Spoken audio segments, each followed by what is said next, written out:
परमेश्वर पिता का और उसके पुत्र हमारे उद्धारकर्ता प्रभु यीशु मसीह का धन्यवाद हो।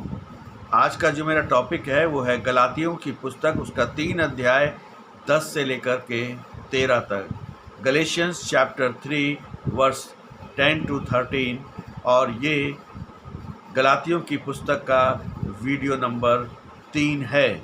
यहाँ पर जो प्रेरित पौलुस है वो मूसा की व्यवस्था और मसीह के अनुग्रह का जो है वो बात कर रहा है कि इन दोनों में किस बात का अंतर है।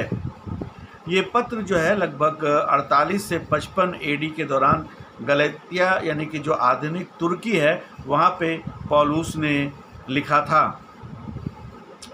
वहाँ पे जो सबसे बड़ी समस्या वो ये थी कि यहूदीवादियों की समस्या थी कि जो लोग यीशु मसीह को गैर यहूदी ग्रहण कर रहे थे वे जा कर के उनके बीच में कहते थे कि ठीक है, आपने यीशु मसीह को ग्रहण किया है और उद्धार पाया है, मगर ये काफ़ी नहीं है।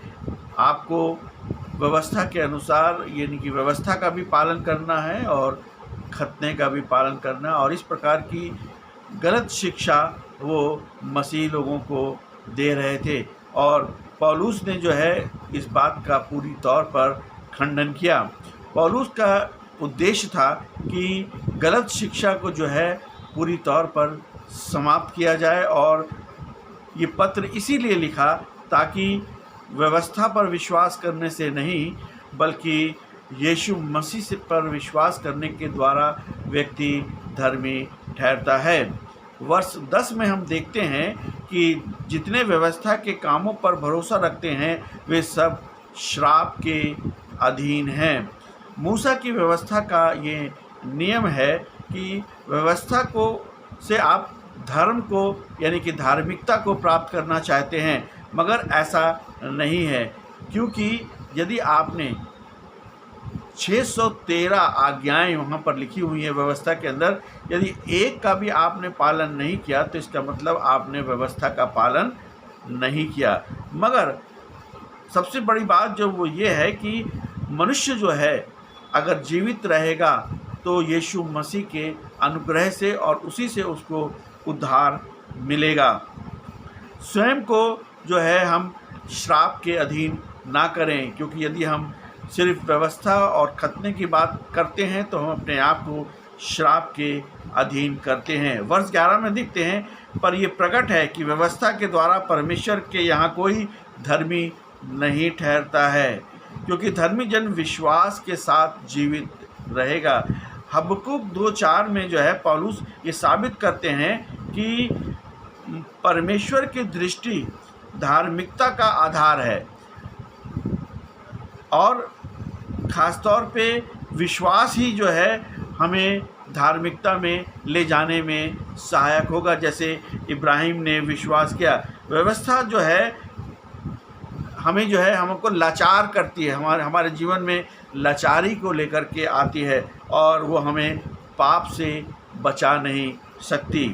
वर्ष 12 में हम देखते हैं, और व्यवस्था का संबंध विश्वास से नहीं है, पर जो मानेगा वे यानी कि जो प्रभु यीशु मसीह को मानेगा वही जीवित रहेगा। लय व्यवस्था 18 और 5 में जो है व्यवस्था कर्म पर आधारित है, मगर हमारा जो सुसमाचार है, जो कि यीशु मसीह का जो सुसमाचार है, वो कर्म पर नहीं बल्कि अनुग्रह पर आधारित है, विश्वास पर आधारित है। और हमें विश्वास करना है कि यीशु मसीह ने जो है हमारे लिए उस क्रूस पर जा कर के अपनी प्राणों को दे दिया और वो तीसरे दिन मुर्दों में से जी उठा। यही जो है विश्वास है और यही हमारा यीशु मसीह का अनुग्रह है।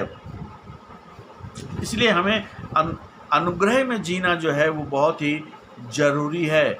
वर्ष 13 में हम देखते हैं कि मसीह ने जो हमारे लिए श्रापित बना, हमें व्यवस्था के श्राप से छुड़ाकर मोल लिया, क्योंकि लिखा है कि जो काट पर टांगा जाता है वो श्रापित है।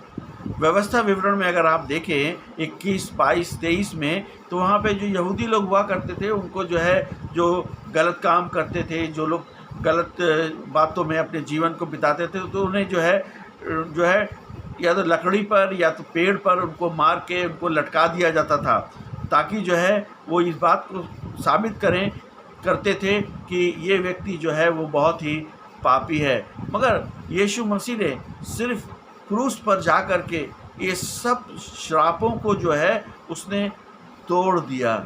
हमारे जो श्राप हैं यीशु मसीह ने अपने ऊपर ले लिए। हमारे श्रापों से हमको उसने पूरी तौर पर दूर कर दिया, ताकि हम यीशु मसीह के साथ चलें। और हमें यीशु मसीह के साथ चलना बहुत ही ज़रूरी है।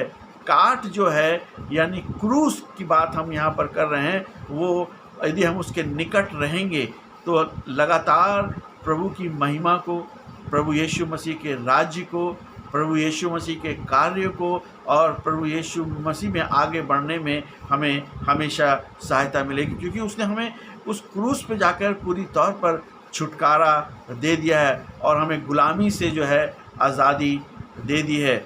यहाँ पर हम एक बात सीखते हैं कि अच्छाई या धार्मिक या रीति रिवाजों से हम स्वर्ग में नहीं जा पाएंगे। सिर्फ जो है हम अगर स्वर्ग में जाना चाहते हैं तो यीशु मसीह को उद्धारकर्ता के रूप में हमें ग्रहण करना होगा, अपने पापों को मानना होगा, अपने पापों का पश्चाताप करना होगा और यीशु मसीह को उद्धारकर्ता के रूप में ग्रहण करना होगा। यही मसीह जीवन है। आमीन।